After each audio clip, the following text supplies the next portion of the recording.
I found it exhilarating and educational. So many of these ideas have been kind of like rolling around in my head, been trying to put things all together and understand our world and the situation we're living in now.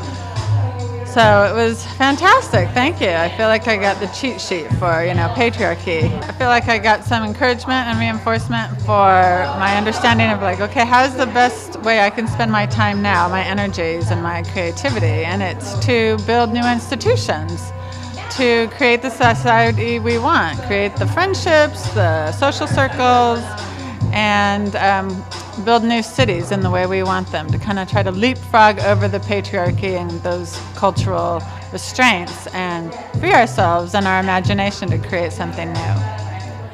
We're in a challenging time, which I think the presentation really addresses really well, and kind of gets to the psychological underpinnings of what's happening, and then reminds us that although it's very hard right now, that we have the power to transform this society.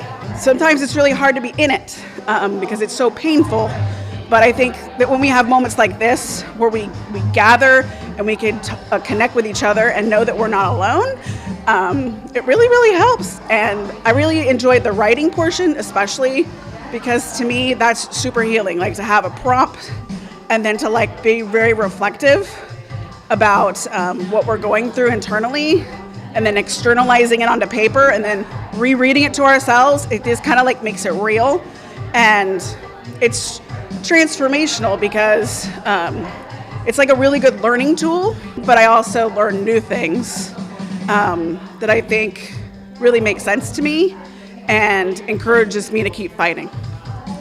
I could really feel all the work that went into this delivery, this almost urgency right now to share this body of work that she has compiled into something that feels like we can actually grasp onto something and be okay, I'm not a crazy person.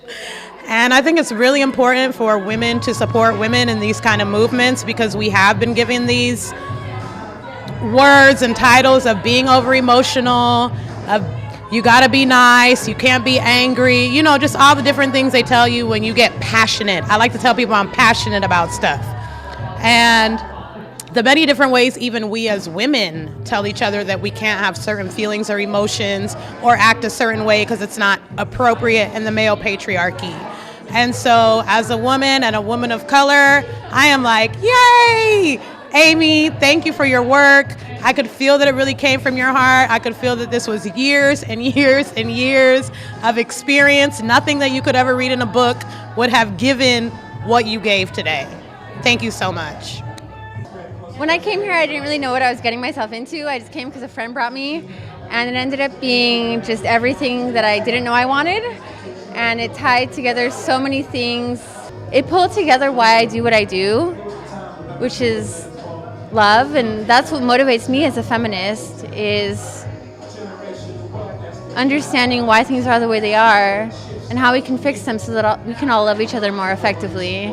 And I think that the presentation was really about that core topic, not just about philosophy or feminism, but about love and loving each other. So my dad always laughs at me because he says, you talk about the most arcane philosophical shit while cursing like a sailor. And this is her. She does the same thing. And so I'm a big fan. To think about feminism a little more critically and creatively, I think is really essential, and that it isn't just either this big word that people have as either negative associations with, or sort of the pop culture version of feminism. So I think it's good to spend some time with what that word is and what it means in a more subtle way, more nuanced way. Especially right now, there's just so much emotion, and I feel like it's often difficult to process how you're feeling, and it feels very, very heavy. And so I think for her to start to distill things, I actually found it very therapeutic. We were talking about philosophy can be therapeutic, I think. And so for me, it feels really grounding to have the language and the words to start thinking about things in a less reactive way, and to know that there's a framework for where we are and where we can go. Amy's awesome.